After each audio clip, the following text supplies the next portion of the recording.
Self-quarantining. And a quarantine order. Quarantined in their... Held in quarantine. Quarantine. The quarantine in place. Quarantine for the required 14 days.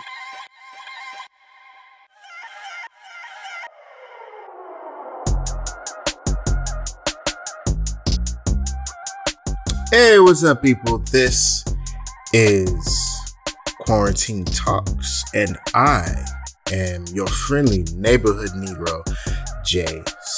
Man, look, I know it has been a while since I came out with an episode of the pod, but life has been coming at me kind of hard and fast like everybody else. 2020 just out here fucking up lives. I know a lot of you guys might have seen that I have been very active and present in the Seattle area with the Capitol Hill organized protest, aka CHOP, formerly known as Chaz. So in between flying across the country on a weekly basis, I've also been producing, creating an original mini docuseries called Tell Me a Story About.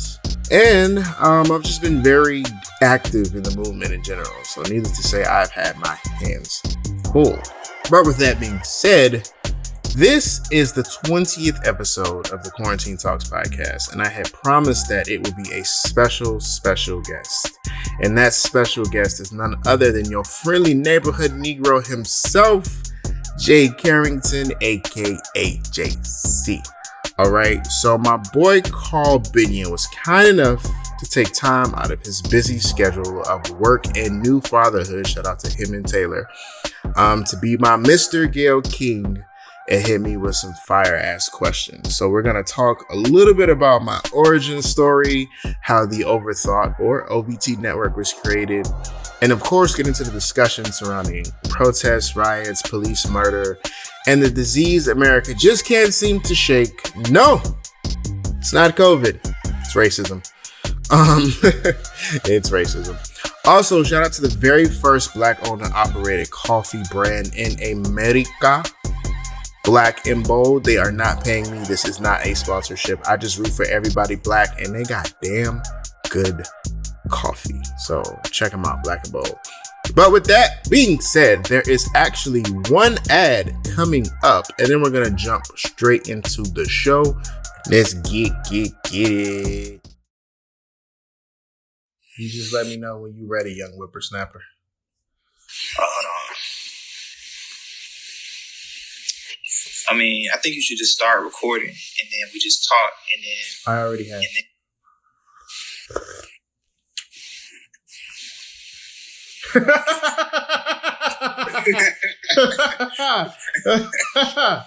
It's like I've been doing that, brother. The recorder been on for like the past 5 minutes. What you talking about? Past 5 minutes? Yeah. All right, cool.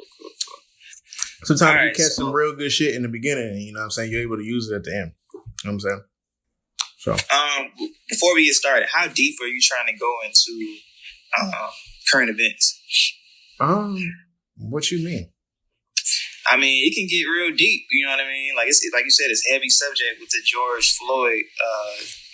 Ahmaud Arbery, like everything going on with that. So, I don't know. As far as the platform that you're creating, how far do you want to go into that subject? You know what I mean? Like I can go. I've been kind of consumed with it, personally lately. It's just kind of mind blowing. Like everything, how fast everything is progressing since the coronavirus quarantine talks, inception. So it's a lot to talk about. So I just didn't know.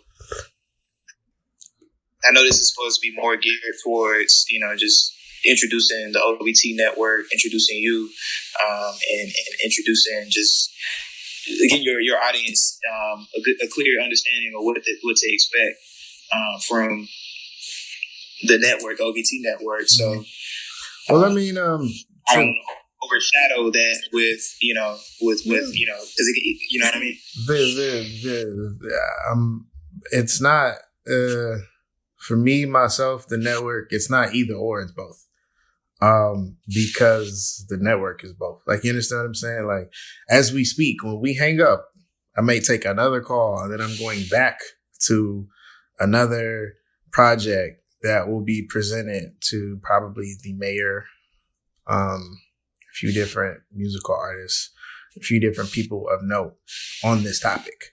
So like it's not an either or, it's both. it's fully not an either or, it's both. Like, you know what I'm saying? If you know me, you know I'm very black. Very proudly black. And so like the thing that I created would not be anything other than, you know what I'm saying?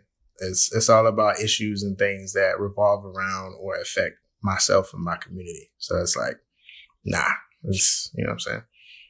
So, Okay.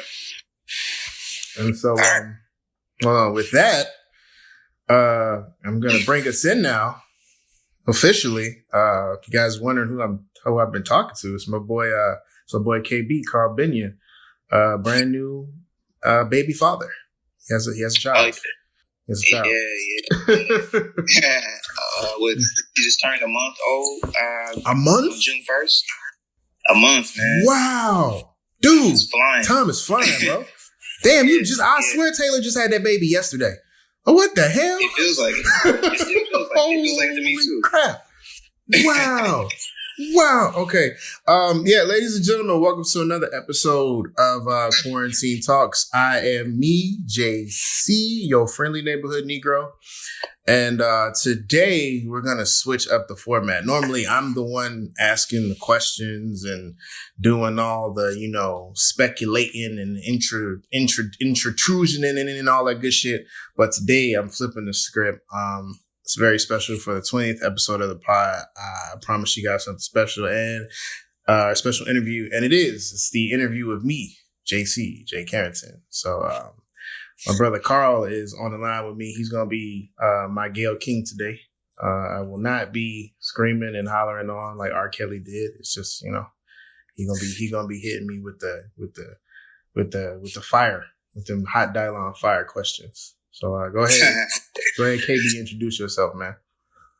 All right. So as JG said, my name is Carl Binion, KB. I'm a filmmaker and creative entrepreneur, originally from Birmingham, Alabama. Now I'm based in Atlanta, Georgia. I've worked with several artists on various projects as a filmmaker, including Translead, T.I., Emmanuel Hudson, B. Simone. Currently, I'm in the development process of creating a platform that inspires people to embrace their creativity, their creative sides, as well as teach them various creative skills and processes. So I'm excited about that, but this isn't about me. This is about JC. So, but he doing that with the schools, y'all. He doing that for the babies. He doing that. Yeah. I'm doing it. I'm doing it with the kids. I'm starting with the kids. I just think that one of the first programs to be cut in schools are creative programs. So I just want to kind of do my part to have another alternative for kids to have a thought out program that they can come through and learn how to be creatives and how to make money with their creativity. So that's what I'm in the process of developing. So be on the lookout for that. But like I said, this ain't about me. This is about JC. Hey, nigga, quick to turn that mic back around, boy. He's like, hey, nigga, you talk about me too much, man. You agree we wasn't gonna do this. That boy like, all right, well, we good with you. I'm like, yes, all right. We can talk about me. Yeah, yeah. So who are you, JC? Like, who are you? So who I am, who is J. Carrington. I live right now in Atlanta, Georgia, Decatur to be specific, Decatur where it's greater. I love the East Side. I'm originally from Washington, D.C. Shout out Chocolate City. Shout out Trinidad, down bottom, Northeast, all day, Oak Street, time bien. So, gotta give out all the good hood shit. And then, so I've been working on this with some people, right? Because I've been trying to put my talents into wordage, right? So The job description, the fancy job description is like, I seek out and cultivate high value individuals, and through my associations and relationships, I introduce those individuals to new opportunities and situations. These individuals are then given the chance to facilitate and showcase their unique abilities and talents, flourishing and adding value to that space that they occupy. That's the fancy nigga term. The real nigga term is your boy's a plug. Your boy's a plug. And that's the who, what, and the where. All right. So what led you to start the OVT network? No, we gotta back it up. I gotta back it up. Second question. So I was gonna get to this question. I had my own order. Oh, okay. My bad. You know what I mean? I'm gonna tell the interviewer to tell me how to ask. You right. I've never seen a network. You right. Okay, cool. You right. But it's your network, so I'll oblige. Why should people care about the OVT network? Why should people care about the OVT network? So the OVT network, also known as the Overthought network, it was started about 2 years ago. I gotta say, like, the tagline of the network is "We tell Black stories" for a reason. That's because we do. All right, we deliver specific content that is targeted to individuals in the hopes of entertaining, educating, and empowering them to think and hopefully act differently. See yourself in a different light.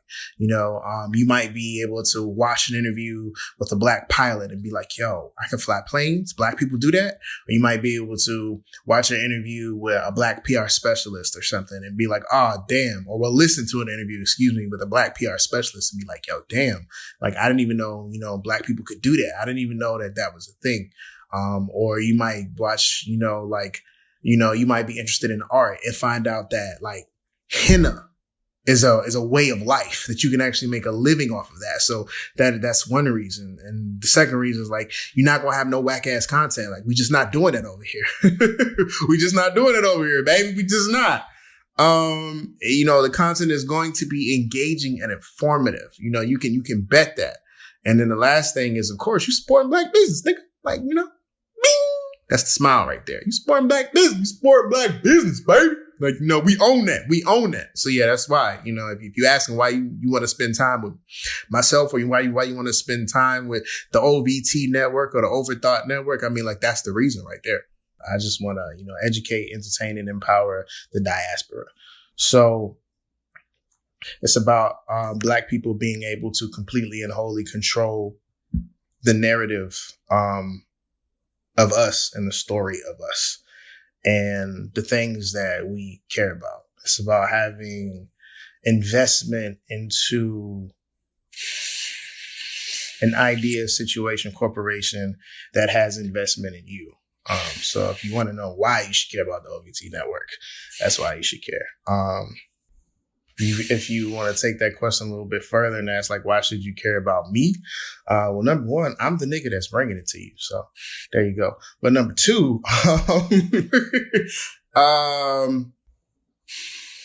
don't know. I never really thought that much into it. Like, I don't ever really think of myself in terms of the thing outside of it's kind of like my kid, and I'm putting my kid out into the world to grow and create and be something bigger and greater than its parent. So I never really fully conceptualized that thought. I know I'm cool. I know I'm charming. I know I'm funny. I know I'm hella intelligent. And I think if those are, and I'm good looking too. I can't forget that shit. So I think, if you care about all those things, you just shook your head. I think if you care about all of those things, then you got no choice but to care about me. What value does the OVT network bring to the culture? The whole point of this is to never have a Todd in a boardroom telling Black people what's Black and what's not, or what's right and what's not, or Black people wouldn't say it like this, or Black people wouldn't do it like this. And you ain't never been Black a day in your life, and you never will be. That's the point. It's, if you're asking me what the value of the OVT is, I think you have to ask, what is the value of your unique story? And how much value would you place on that story being told correctly and properly in the way that you want it to be told, the way that you envision it in your mind to be told? So I think that's the answer to the question, I guess, which may be another question. Well, what story are you most passionate about telling? Ooh, that's a good question. I'm very partial to Black American narratives. And I could be a little biased, but you know what I'm saying? Like, being a Black American, I have a lot of knowledge about us and this country that we are in, right? And that we occupy. And so I'm very passionate about the telling of that story because I know it damn near front and back. But there are those of us that do not know it. And you can't know your future without knowing your past. You know what I'm saying? It's hard to even know your present without knowing exactly where you came from or what has been done to get you to these moments. So yeah, like, I'm very passionate about Black American stories. The Black American story and the divergence that happens from each and every unique person that's Black born on these shores. You know what I'm saying? That shares the lineage of like oppression and slavery and systemic racism. I'm very passionate about that. So would you say that the OVT network promotes change or? I would say that I'm very careful with that word of change, right? Because change is like real relative. So it's like, I would say that my job and my duty as a collector of knowledge is to disperse that knowledge to the people that need it, right? Now, what you do with that knowledge after that, I have no control over. Nobody can control another grown human being. Like, that's not how this works. So I'm very leery of that word. Like, I would hope that the information and the things that you learn and that you glean, you know what I'm saying, you'd be able to maybe see yourself in another light and then change your own steps, because those that know better do better. But if you don't, hell, I ain't got nothing to do with that either. I'm just happy that you came and watched it, or you came and listened. You know what I'm saying? You came and got a little bit of a piece of the pie. Okay. All right. So in the process of building this network, what obstacles are you facing? I think the biggest obstacle I face is probably a mixture of like exposure and time, right? And well, maybe three: exposure, time, and like resources. And I would say exposure because, like, you know, everything is like, we're all like hyper, what's the word? We're all like hyper stimulated, you know what I'm saying? So we got like content coming at us from all walks of whatever. You got your phone, you got your TV, you got your homeboy, you got your homegirl, you got your roommate, your mom and uncle, cousin. Like, we're all so hyper connected to each other. Like, you know, it's an inundation of things. So it's like, well, I become one more thing in that stream of like, you know, trying to get to you. So I would say that. So exposure, like just getting the content to people that need to see it or that would want to see it. I would say time, because there's not enough time in a day. And time connects with resources because, like, you know, as of right now, I do have maybe every once in a while a few people that can help me do this, help me do that. But for the most part, it's just me. So, you know what I'm saying? I do everything. I wear many hats. You know what I'm saying? I'm the recorder. I'm the editor. I'm the producer. I'm the writer. The videographer. I'm the marketer. you know what I'm saying? So I'm everything. So, you know what I'm saying? It takes away from my true gift of what I know is putting the content together. You know what I'm saying? And putting the story together. Me doing everything else takes away from that. So time and resources go hand in hand. So yeah, exposure, time, and resources. Do you have a plan of how you would fix that, or you still working that out? Yeah, we working that out. I don't know. We working that out. I'm just being real. That's all a part of the process. You know, I think everybody who started something, you know, always realize is that they can't do everything at some point. Mm-hmm. And then, as you try to look for those solutions to try to focus on what you're great at, and then you start to find those solutions for sure. Mm-hmm. Find the people start walking in your life, so yeah, just keep at it. And so you mentioned that the OVT network is about Black American stories or Black stories. Right now, I feel like, we're at like a historic moment in history. 2020 has week by week, intensified. 2020 is the bad bitch that 2000 thought she was gonna be. You hear me fucking up everything. God, dog. Yeah. So as of this week, well, we've been in quarantine, I guess we're not even in quarantine no more because they've relaxed a lot of the back in April, the end of April, and so in Atlanta it just seems like a regular day to me when I go outside. Up until like maybe last week. But, Up until last week. Yeah. You're right. Yeah, but as of right now, in the United States, we have 1.87 million cases of coronavirus confirmed, 108,000 deaths, and 421,000 recovered. As of right now, everything's opening up. People are trying to figure out how they're going to operate their business with, the threat. Last week, Monday, there was a police slaying of George Floyd, which sparked just outrage in the Black community. It's another person that's been slain by the police. And since then, there have been protests, riots, looting. The National Guard has been deployed in certain states and areas where they were looting and rioting. Just a lot going on right now. Mm-hmm. That's kind of in the midst of a pandemic, which is historic in itself. So what's your take on everything going on now? So as far as COVID-19 is concerned, that's a doozy in and of itself. As for me and mine, in my house, I will not be sitting and eating inside anybody's restaurant. I'm not going to anybody's club. I'm not going to nobody's bar. So don't ask. I don't do that shit no way, really, anyway. So, what's the word? When you got cabin fever, I know everybody's kind of like cabin fever, happy to go out and stuff like that. But y'all out here acting like it's a regular day, and like the world ain't closed. And I'm just like, nah, bro, like this shit is still going on.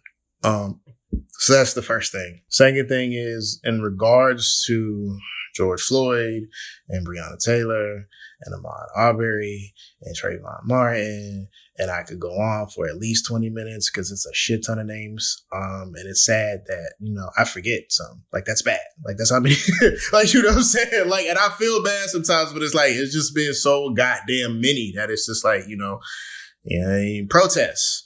And then 45 out here being 45. I'm of the mindset where it's like, for real, if it's not a Black-owned business or community and you feel like you want to burn that shit down, burn that shit down. If you feel like you want to peacefully protest. If you feel like you don't want to do anything at all, don't do anything at all. And I'm speaking specifically to Black people on that last one, not white people. Y'all get y'all asses outside. Yeah, I'm just kind of that mindset. I'm not going to condemn and be like one version of a thing is better than the other, especially when like throughout history, we think about the Tulsa massacre and how they fucking bombed an American town. Like nobody's like, oh, that was wrong. It should have been a peaceful lynching. Like, nobody says that shit. So like, I'm not going to be that guy that condemns, any Black person that is in pain and feels like that's what they need to do to feel better. I'm not that guy. I'm not putting one form of protest over the other. I'm not doing it. I'm not with the white supremacists and white people coming out and, infiltrating and doing the shady shit, causing a large percentage of the damage though, because we get blamed for that. You come into a Black Lives Matter rally and you burning down the building, they're not going to see or show the white kids that decided to burn down the building. They're just going to see like, okay, a building burned at a Black Lives Matter event. Like, nigga, who you think that is? I don't know. It's all very, very surreal. And it's very, very heavy. But I will say for the first time in a long time, I feel the love. And that is something I wasn't expecting to turn on my TV and see predominantly white people marching with us. Like, that is crazy to me. Generation Z ain't having it. They tired. You know what I'm saying? They tired of this shit. Like, okay, you know, because Karen, she tired of y'all beating up on her boyfriend. You know what I'm saying? She loves Jaquan. She, you know what I'm saying? She tired of the bullshit. Like, why you keep harassing my man? You know what I'm saying? And goddamn Ty, you know what I'm saying? He cool with, you know, Shanita. You know what I'm saying? They cool. He tutored her and she tutored him in, you know, math. And she don't understand. He don't understand what the fuck is going on. Why every time, you know what I'm saying? Like, why every time we go out, you know what I'm saying? Police looking at your brother crazy. Like, he tired of having to stand up for her and her brother on some stupid shit. So, like, you know what I'm saying? Gen Z, the babies ain't having it. They ain't with this shit. They not. And, you know, hopeful that, you know, something can come of this and it can create a snowball effect and we can really do some real change. But I mean, I'm an eternal optimist and I just have to be real. The only way that America's going to change is we have to literally change America. And I don't know if that's going to happen without, you know, quite frankly, burning this bitch down to the ground, figuratively or, you know, literally. I don't see it because America is racism. America runs on racism. It's not Duncan. It runs on racism.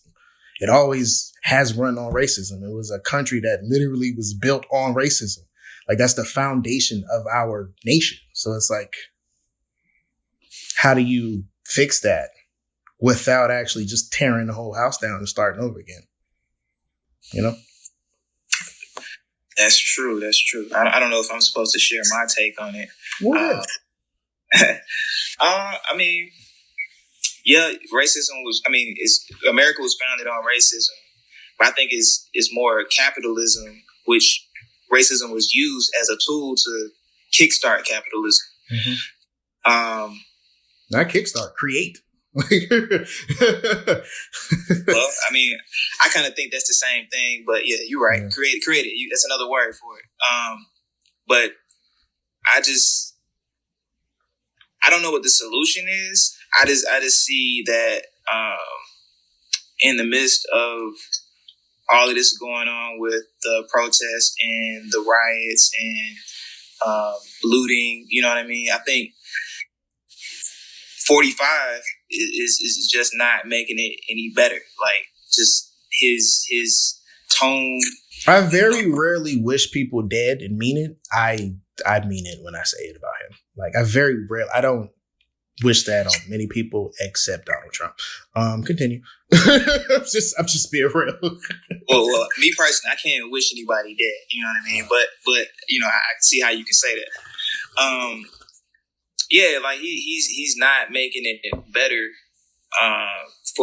He's not unifying us as a country. Like, he's further causing division amongst all races in this country. Even we have like somewhat of division from within our community, the Black community, mm-hmm. where you know, some condone, you know, the looting and the burning and all of that, and then some just feel like, you know, it should be peaceful protests. You know what I mean? Me personally, I'm not sure if everyone feels this way, but I just don't know who to look to right now as leadership, as a way to follow. I feel like we don't have one. We don't have any. That's the problem. Yeah, this is the voice. Well, I mean, I don't feel like we do, but you know, maybe someone does, and if you do, let us know in the comments. Right. But yeah, we don't have anyone to look to in the way that they did during the segregation era in the United States, like a Malcolm, a Martin, and many others. I just don't know who to look to at this point. As far as leadership, it's just the way I feel is just people highlighting a continuous problem, you know what I mean? But we're not unifying on the way to solve the problem as our community goes. But I mean, in a sense, though, I think that this is so highly publicized and just in your face right now. I do feel like a lot of Americans are coming together to say, hey, we gotta figure something out, man. We can't continue to allow this to go down. But within our own personal community, I just don't know what the unified message is within our community or as a country. You know what I mean? Because it's, with the internet, like, it's algorithms that cater your message to you. So if you're into this, that's what they're going to show you on the internet. If you're into that, that's what they're going to show you. So they're not going. We don't have really a way of subscribing to one common thing so we can unify and figure this out. But that's just my take on it. And I guess it is highlighting a problem. But if you're a leader out there, man, like, hey, step up and show people the way. Like I was saying earlier, it has to be like the generation under us and the generation the generations under us. Because the thing about it is, like, when you think about our parents' generation, like, nah. Because my mother was a part of the group that integrated her high school. It's right around 1960s, 1970s. You know what I'm saying? In North Carolina, she integrated her high school. So this is a woman that had to deal with white people talking shit to her every single day. This is a woman that had to deal with fighting every single day. You know what I'm saying? So when it comes to her having white friends or making nice with white people, absolutely not. My grandparents, I literally talked to my grandmom the other day, and she told me a story of how, like, growing up, her father, my great granddad was a sharecropper in North Carolina, and how they used to get treated. And, you know what I'm saying, being in the store and having white people pick at her and be like, oh, what's this black thing? Who's that over there? What is that? Shit like that. Never going to be friendly to white people. Never going to be friends with white people. And then when you think about our generation, we're a little better. We understand that there are exceptions to the rule, but again, the rule is a rule for a reason for us. You understand what I'm saying? Like, I have very close white friends, actually, but they are far and few between because the rule is the rule for a reason. They are exception to the rule. What was that white lady name that called the cops on the black dude in NYC? I saw that. Amy Cooper or something like that. She is in our. It wasn't Amy Cooper. It wasn't Amy Cooper. That's whatever her name was. Karen Cooper. Karen? Yes, Karen Cooper. She is our age group. You understand what I'm saying? That's what we deal with. You understand what I'm saying? Our age group has white women trying to call the cops on black people to get us killed. You understand what I'm saying? So again, the rule is the rule for a reason. But kids under me and you and kids under them, they are growing up in a wildly different America where things are completely different. Like, segregation is still around. Kids still live on, separate sides of the cities. You know what I'm saying? A lot of times, a school in a black neighborhood is going to be majority black. A school in a white neighborhood is going to be majority white. But their interaction with each other, because of things like social media, those boundaries and barriers are rapidly breaking down. So, it has to be them because they have to broker that kind of peace and understanding takes an affinity and a comfort and a trusting of, white people that nobody before me and you asked outside of Barack Obama. Like, unless you were raised by white folk, you don't have that ability to just blindly trust and love. And, I don't got that. You know what I'm saying? Not without having it proven in some way, shape, or form, but I don't have that. I'm pretty sure you don't have, nigga, you from Alabama. I'm pretty sure you don't have it at all either. Like, So, I mean, like, it's not, it has to be them. It's gotta be the babies, man. The babies is gonna be the ones to change the shit, because. What do you feel? I'm sorry to cut you off, no. But what do you feel the change would be as far as tangible? Tangibly, how do we go about? How does you say Generation Z? But tangibly, how does Generation Z go about changing the narrative of what we're experiencing right now today? What do you feel that is? More politicians, less entertainers.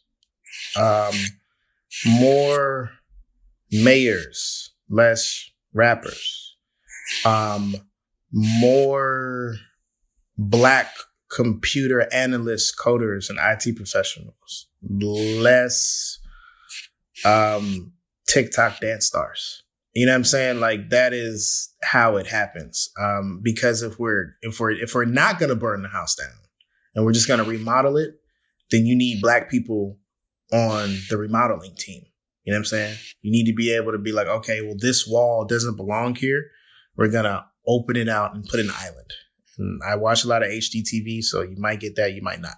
But like, you know what I'm saying? Like, it has to.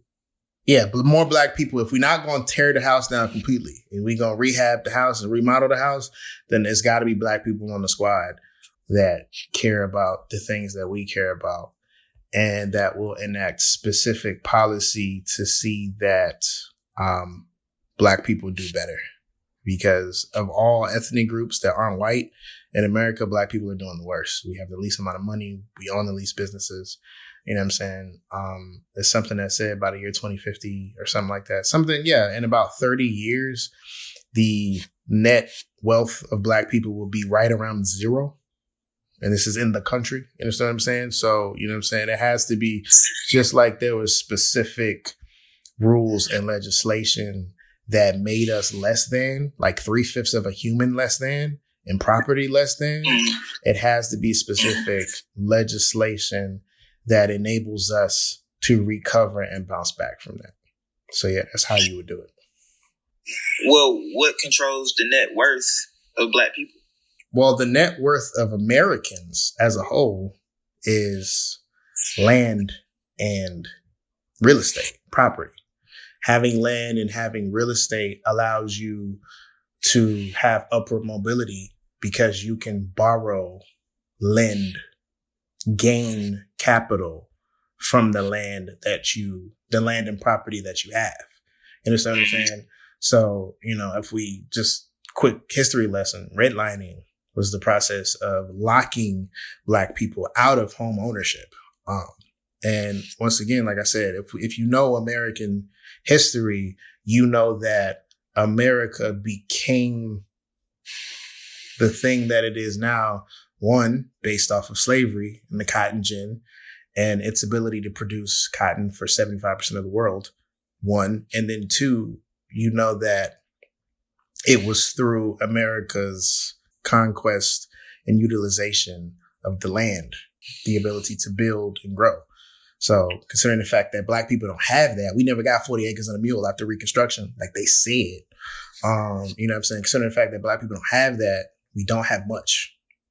And so there you go.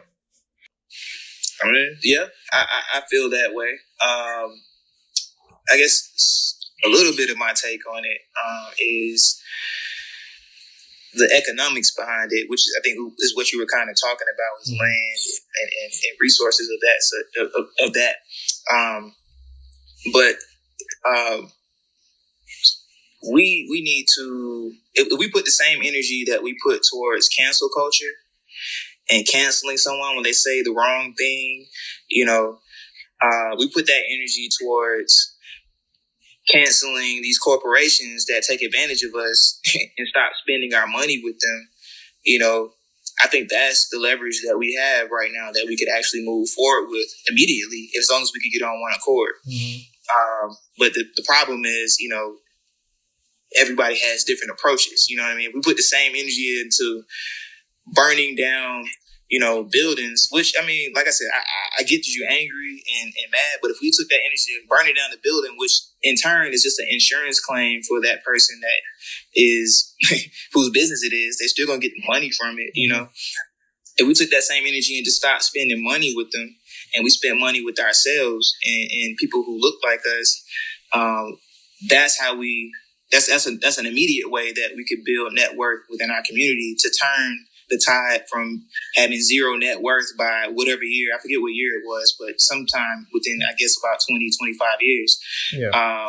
So I feel as though if we spent money with ourselves in the ways that we can right now, and then took that money and built the resources that we need to depend on, such as grocery stores, farms, gas stations, you know, et cetera, you know, we could turn the money in our community a lot more than it is turning right now. Right now, you know, the dollar doesn't stay in our community past a day. You know what I mean? When other the only thing about that is, and I completely agree, because of the way that we have been socialized and because of the things that have been stripped away from us, it's hard to just completely like withdraw from American capitalist society because like, you know, white people own the vast majority of the things that we need and use for everyday, you know, use. And we as a people do not have the skills to be able to do that.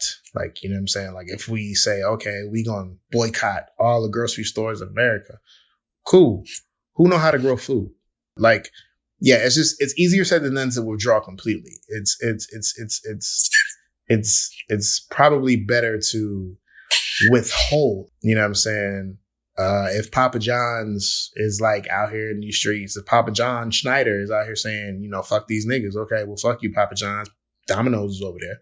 You know what I'm saying? It's a lot easier to pick and choose where than to completely withdraw and then to withhold while demanding. You know what I'm saying? So like, okay, Papa John's, you want our business back. That's cool. Well, we demand that. We want a black CFO. We want a black this, that, and the third. And we want as people, we want 10% off every piece of that we get. You know, shit like that. Just as an example. It's a lot easier to do that. And then, like you said, Bill, but complete withdrawal of money, you know what I'm saying, it's our greatest weapon. But at the same time, I don't know, it's like a double-edged sword. True. And I think, you know, snowballs, you know, start small. You know what I mean? Yeah. As is at the top of the hill, and when it gets to the bottom of the hill, it gets bigger. It's a snowball effect. Mm-hmm. So you have to start small and stay committed and disciplined with that approach. You know, so start small, start with the business that you can. You know what I mean? Mm-hmm. Like the business that we have right now. Go out of your way and go spend with those businesses because, you know, in turn, like that builds wealth in our community, you know. But I feel like, you know, if we were able to, you know, get on one accord, we were unified in that approach, even if we started small, the snowball will grow faster. It's not saying like, hey, don't go shop at grocery stores. You got to eat, you know what I mean? Right. I don't care if it's one grocery store in the center of downtown Atlanta right now that's black owned. Like, I feel like, if we were really committed, which I would hope to see that, you know, at some point, that we were committed to the point where we were willing to drive 30 minutes to the grocery store, you know, because it's black owned, because we can actually, if we fund this enough, eventually a grocery store will come to a neighborhood near me. Right. You know, just taking that idea and just circulating it around, because at the end of the day, you know, we spend more money than anybody in this country. Yeah. You know, if black spending were a country, we'd be like the 10th largest or some shit like that. Like our GDP is crazy. Like, yeah. So I mean, yeah, we just need to circulate money more often in our community and go out of our way to do so the best we can until we can get more people on board. Agreed.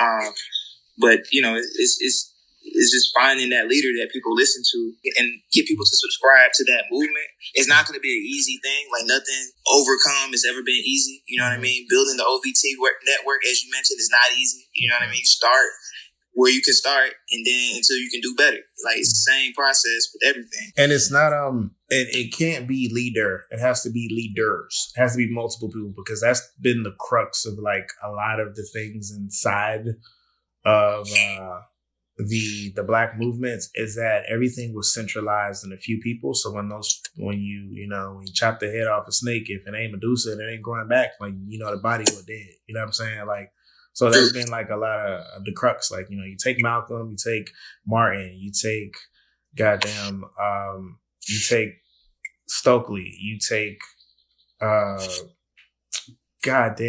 the names of people are escaping me. This is like weird, but like, you know, you take those people out and then like you know what I'm saying, it's just like a vacuum. It's kind of like what we have now. So it can't be leader, it has to be leaders, and it has to be multifaceted, and it has to be representative of, you know, the community as a whole. Like you need trans I leaders. feel you. You need trans leaders. You need gay leaders. You need women leaders. You need straight leaders. You need, you know what I'm saying? It has to be the leaders of the community have to look like the community, period. It can't just be like straight black males like out here trying to like, nah, bro, like it's not how it works. If one of us ain't free, we all ain't free, like period. Like, and that's just it. I think it should be like we should hit it in multiple areas versus just being so one track on. Maybe like a leadership program. I would like to see a leadership program instituted inside of the Black community to teach people not what to think, but how to think. Because if you teach a person how to think, then they can make better decisions. Exactly. Mm-hmm. Yeah, but that would be something that would be, I think, would be very positive. Actually, what's come out, I've heard on the news, one of the biggest regrets of the previous generations from like the 60s and the 70s that they stated, I forget her name, she's based in Atlanta, but she said one of the biggest regrets that they have from that generation is they didn't teach us the code, so to speak. Once integration happened, they won, so it was nothing else to talk about. Right. When in turn, like we, not everybody, but as a whole, like we didn't get the game like that. Yeah. Now I think that's a part of the confusion. Yeah, so I think that type of program would help with that downfall, with us kind of being kind of separate in our approaches. Mm-hmm. I mean, I feel like I don't know how to end that, man, because it's so open ended. Like it's so many things to talk about within everything going on right now. What do you feel like we should do, Mr. OBT? So my mama had asked me a question. I know she gonna want to know this question. She said, "What is one of my most memorable memories growing up?" I would say maybe not one of the most memorable memories, but one of the most distinct memories is kind of like an abstract one. I was maybe like 2 or 3 years old, and we was riding in the back of my mom's like Datsun station wagon or whatever. And I just remember like me being in the backseat and looking up at the bridge that you go under, like as you leave Benning Road in DC and you go towards the city. I just remember that bridge for some reason. That's like one of the most poignant things. I don't know. Maybe I was like happy or something, or maybe I was amazed. But like, yeah, like that's one of the things that stand out the most. And I guess it's not a moment, but like as for my family in general, I appreciate just them allowing all of us to be ourselves. I can only think of one time growing up that my mom ever told me that I needed to do anything in a way that was like, suppressive, I would say.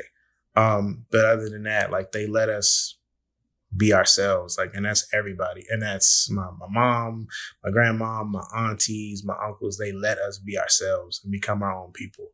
And I think that's very rare in the Black community, because I feel like parents always placing all these unnecessary fucking standards and shit on their children. Like, you can't do this, can't do that.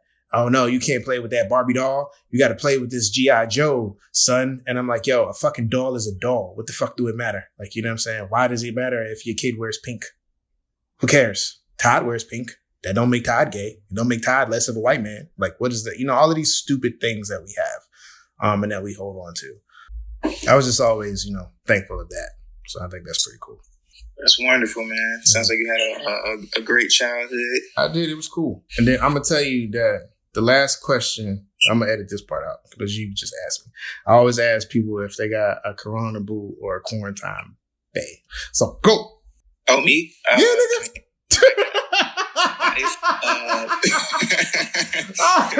Oh, God. No, fool. You're supposed to ask me. Oh. God damn. I mean, do you have a quarantine boo? My fault. I messed that up. You said go, so I thought you meant answer the question. This is a blooper, man. It is. You're supposed to like, okay, you got a Corona bay or a Corona boo or quarantine bay or something like that. So, again. Okay. Do you have hold on, say it one more time. All right, man. So last question. Do you have a quarantine bay? I don't even say these words. It's man. It's the fact that you sound like you reading off a piece of paper. That's the best part. I've never used these words. Like, Taylor Bay. Like, it's not about you. It's not about you, Carl. It feels weird saying the words. Oh. I can't right now, man. So the answer is nah. I'm as single as a $1 bill on a stripper's titty. And that is, that's that. Holla at your boy. I'm handsome. I'm successful-ish. And I speak good. My vocabulary big. Yeah. Well, he just made this for his Tinder page. Oh, that's all I got. Yeah, no, I'm single. So, but no, I'm single. You know what I'm saying? I'm single and I'm kind of ready to mingle, but not at a large gathering because Corona. And yeah, nah, fuck that. So yeah, maybe we could meet, at a park or something. I don't want to social distance, though. Make sure you social distance. Exactly. Yeah. Maybe we can make sure have social distance. a drink 6 feet apart or something. I don't know. Whoever, is interested, whatever, young lady or gentleman, I'm here. I'm here for you. Just holler at me. Bow. And I play well with others. Hey, so couples, hit me up.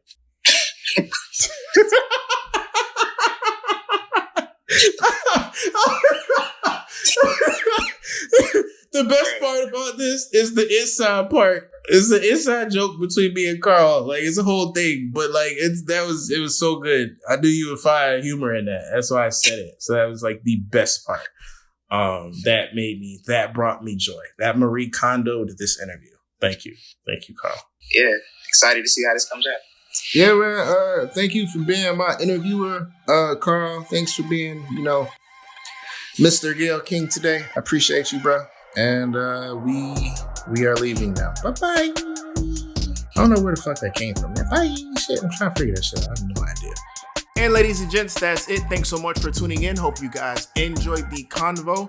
If you want to be a guest on the show, or you know somebody that might be a good guest for the show, go ahead and send an email over to me. That's jc@theovt.com. Once again, that is jc@theovt.com. This podcast is available on Apple, Spotify, and Anchor, so don't forget to hit that subscribe button and leave a comment. And all of our content is now available on YouTube. We got video interviews, we got audio interviews, and original content all on the channel. Just type in the OVT Network and hit subscribe. Stay sane, stay safe, stay creative. Peace. I don't like to put things too much on. It's good. Mm-hmm. That's good. Because what I do is I make regular coffee with espresso. So I just want to try the regular coffee first, and then I mix it with the espresso. I want to see what it tastes. It tastes real good. All right, Black and Bold. I see you, baby. With the good coffee and shit, the Nicaragua beans. Nickels. I love it. I'll be buying more.